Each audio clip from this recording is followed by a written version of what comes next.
Okay, so this is, get out of the picture, camera guy. Yeah. This is Kesha, not Keisha. It's Kesha.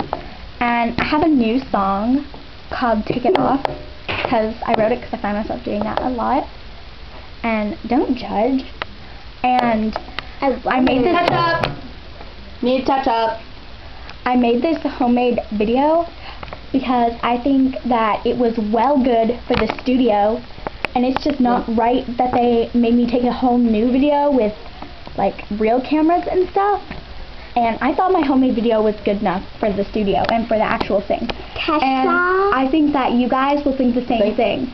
Kesha. So, you know what? Rate this. You know what? Because this video was good. It's better than what I put out. I mean, TikTok. Okay, I made a video for that, and you know what?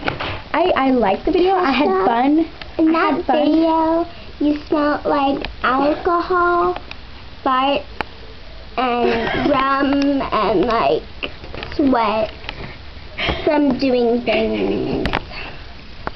Stop it! You gotta laugh so much, Kesha. I love you, Karen. Okay, so anyways, TikTok. Stop touching me, camera guy. Why you gotta touch me? I'll call security. I had good, right fun on TikTok, but I didn't want to seem like a drunken whore. But it's in my contract. But still, okay, this is a homemade video for Take It Off. You know what? You might see a different video because they didn't like this one. But you know what? Whatever. Screw them. Bye, guys. Love forever. Peace, cash, money, and bitches. Kesha. And alcohol. Yeah, and alcohol.